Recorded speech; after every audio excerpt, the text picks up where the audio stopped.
Hello engineers, मैं engineer Vijay Kumar स्वागत करता हूं सिविल गुरुजी प्रयागराज के यूट्यूब चैनल में। जैसा आप देख रहे हैं कि हम लोग साइट पर आए हुए हैं, हमारे साथ ये हमारे 14 बैच के ट्रेनी लोग हैं और इनका साइट विजिट है। यहाँ पर हम बात करने वाले हैं, यहाँ पर जो शटरिंग लगा है, सेंटरिंग लगा है, जो प्रॉप्स लगे हुए हैं, इनको किस आधार पर हम पहचानेंगे और इनका अरेंजमेंट क्या किस तरीके से सबसे बढ़िया होता है, इसके बारे में हम बात करने वाले हैं डिटेल में। सो इंजीनियर्स, हम लोग स्टार्ट करते हैं। ठीक है, तो जब कभी भी हमको कंक्रीट को एक रिक्वायर्ड शेप देना होता है, क्या किसी भी रूप, कंक्रीट ऐसा मटेरियल होता है आप जिस शेप में चाहो उस शेप में ढाल सकते हो। तो वैसा जैसा शेप देना है ना, तो उसके लिए कुछ अरेंजमेंट लगाने पड़ते हैं। उस अरेंजमेंट को ही फॉर्मवर्क बोलते हैं। क्लियर हो गया इतनी बात। अगर कॉलम बनाना है तो कॉलम के लिए किन किन चीज़ों की ज़रूरत पड़ती है हमको? वर्टिकल सरफेस की, जो चारों साइड पे लगे होंगे, और जो वर्टिकल सरफेस उसको अपनी पोजीशन में बनाए रखने के लिए कॉलम क्लैम्प भी यूज़ करते हैं। कॉलम क्लैम्प, जो जैसे कि स्टीरअप था, बार को बांध करके रखा था, वैसे कॉलम क्लैम्प का काम रहता है कि उस पूरे शटरिंग को वो बांध करके रखेगा। क्लियर है इतने? अब कभी कभी जब ज़्यादा लंबा कॉलम हो जाता है तो साइड से सपोर्ट करना पड़ता है, प्रॉप्स भी लगाने पड़ते हैं, इंक्लाइंड प्रॉप्स लगाने पड़ते हैं उस पूरे कॉलम को सपोर्ट करने के लिए। तो इतना क्लियर हो गया कि फॉर्म वर्क क्या होता है, शटरिंग, सेंटरिंग और प्रॉप्स क्या होता है। शटरिंग, सेंटरिंग, प्रॉप्स का ही अरेंजमेंट हमारा फॉर्म वर्क कहलाता है। क्लियर होगी इतनी चीज़। अब जैसे कि यहाँ पर देख रहे होंगे कि जो नीचे बॉटम पार्ट में लगा हुआ है उसको हम सेंटरिंग बोलते हैं, सेंटरिंग। लेकिन जनरली लोग लोकल लैंग्वेज जो कॉन्ट्रैक्टर होते हैं सभी को सेंटरिंग सेंटरिंग बोलते रहते हैं, समझे कि नहीं? लेकिन जो बॉटम वाला पार्ट होता है उसको सेंटरिंग बोलते हैं, और जो बीम के साइड में लगा हुआ है वर्टिकल सरफेस पर उसको शटरिंग बोलते हैं। कोई भी मेंबर होगा जिसके वर्टिकल सरफेस पर जो मेंबर लगा होगा उसको शटरिंग बोलेंगे। जैसे बॉटम की बात करें, बॉटम को जनरली सॉफिट भी बोलते हैं और इसको सेंटरिंग भी बोलते हैं। क्लियर है? इस सेंटरिंग को सपोर्ट करने के लिए जो वर्टिकल मेंबर लगाया गया इसको प्रॉप्स बोलते हैं। जो साइड पर आपका प्रॉप्स होगा ये 4 इंच से 6 इंच डाया का होना चाहिए, 4 इंच से 6 इंच डाया का। ठीक है। अगर हम स्लैब के सेंटरिंग की बात करें तो जो प्रॉप्स होंगे एक दूसरे से 900 से लेकर के 1200 mm के डिस्टेंस पर हो सकते हैं। 900 mm से 1200 mm डिस्टेंस पर, यानी 3 फीट से 4 फीट के डिस्टेंस पर। लेकिन जब बीम की बात आती है, क्योंकि इस पर स्लैब का भी लोड आ रहा है और ऊपर का लाइव लोड तो आएगा ही आएगा, तो जो बीम होता है ना वो ज़्यादा लोड बियर कर रहा होता है, तो उसको सपोर्ट करने के लिए क्लोज हमको प्रॉप्स लगाने पड़ते हैं। उसके लिए हम 600 से लेकर के 800 mm का डिस्टेंस पर लगाते हैं। क्लियर हो गया ना? 2 से 2.5 फीट की डिस्टेंस पर, 2 फीट की डिस्टेंस पर जो है प्रॉप्स हमको खड़े करने हैं। और जो प्रॉप्स होने चाहिए कैसे होने चाहिए भैया? अगर इसको हम प्रॉप्स समझे कि नहीं? ये प्रॉप्स है, अगर ये पूरा वर्टिकल है तब तो पूरा का पूरे लोड को बियर कर पाएगा अच्छे से। अगर ये वाला तिकोना हो गया, फिसला हुआ हो गया, अगर ऊपर से ज़्यादा लोड आएगा तो ये फिसल भी तो सकता है। लेकिन आप देखे होंगे कि जो साइड पर होता है लोग इंक्लाइन लगा देते हैं, तो वो सही स्टैंडर्ड प्रोसीजर नहीं है। वहाँ पर अनइकोनॉमिकल सेक्शन बन जाता है। कैसे? जहाँ पर 900 mm के डिस्टेंस पर आपको कॉलम लगाना है, यहाँ पर 600 mm पर कैंची बना रहे हो, तो मटेरियल का कॉस्ट बढ़ गया है ना, आपको ज़्यादा लगाना पड़ा, जबकि कम मटेरियल में ये आपका काम हो जाता है। तो यहाँ पर ज़्यादातर कॉलम खड़े ही हैं, हाँ, लगभग खड़े ही हैं। अब जैसे कि ये देख रहे होगे कि जो बॉटम वाला पार्ट है डायरेक्टली प्रॉप जो है प्लाई पर कनेक्ट नहीं हुआ है। अगर प्लाई पर कनेक्ट करेगा ना तो फाड़ देगा बीच से, क्योंकि ऊपर का जो है बीम का कंक्रीट वाला लोड आएगा और ये कॉलम वाला, दो बीम का एरिया ज़्यादा है लेकिन जो पेनिट्रेशन होगा जो प्रॉप्स है उसका एरिया कम है, जैसे नेल्स है।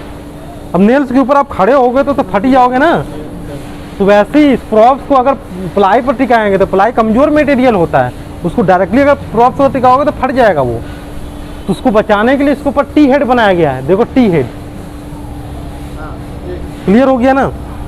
यहाँ पर कुछ चीज़ें और भी देख रहे होंगे। यहाँ पर देखो सेंटरिंग शटरिंग रखा हुआ है, पूरा पैनल रखा हुआ है। तो इसको जो है ना साइड पर बनाया जाता है। जैसे ये बीच, ये साइड वाली बात करोगे उसको बैटन बोलते हैं, बैटन।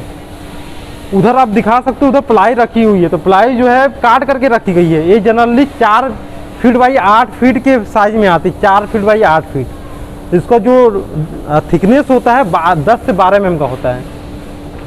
क्लियर हो गया ना? तो जब कभी भी हमको सेंटरिंग या शटरिंग लगाना है तो प्रॉप्स का ख्याल रखना है भाई, कि ये प्रॉपर वर्टिकल होने चाहिए। और अगर छोटा पड़ रहा है तो नीचे गुटका रखना है, ना कि ब्रिक रखना है, ईंट नहीं रखनी है।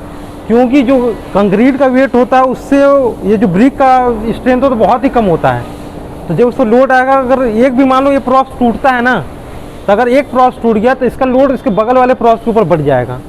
तो जब ये नहीं झेल पाया इस चीज़ को, तो क्या वो झेल पाएगा?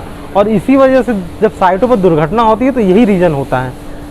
जब कभी भी ग्राउंड पर फिलिंग करते हैं तभी वो प्रॉप्स खड़े करने लग जाते हैं। तो क्या होता है, उसके अंदर सेटलमेंट भी होता है। ऐसे देखने में लगता है कि भैया पूरा का पूरा मेरा एकदम स्ट्रॉन्ग बन गया है, लेकिन जब इस पर कंक्रीट ढलैया होती है तो कंक्रीट का एक सेल्फ वेट होता है ना, और जब वो नया नया रहेगा, एकदम न्यू पहले दिन उसकी कास्टिंग चल रही है, तो उसमें तो कोई स्ट्रेंथ ही नहीं है, कोई लोड झेल ही नहीं रहा, पूरा का पूरा शटरिंग पर डाल रहा है। तो शटरिंग हमारी सबसे अहम कड़ी होती है किसी भी कंस्ट्रक्शन साइट की। अगर एक प्रॉप फेल होता है तो पूरी पूरी साइड पर जो है शटरिंग लगी हो तो पूरी ढह जाती है।